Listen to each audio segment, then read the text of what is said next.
असा गेलो आहे बाळा पुरा अडकून, हल्ली तुला झोपेतच पाहतो दुरून.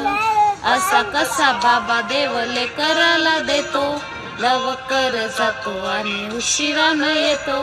एका घरी राहून या मनामध्ये घोर, बाबा नाही मला माझी पोर.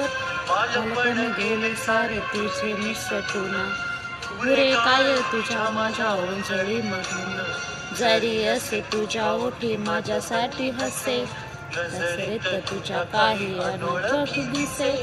तुझ्या जगातून बाबा हरवेल का ग, मोठेपणी बाबा तुला आठवेल का ग. सासरला जाता जाता उंबरठ्यामध्ये, बाबासाठी येईल का पाणी डोळ्यामध्ये.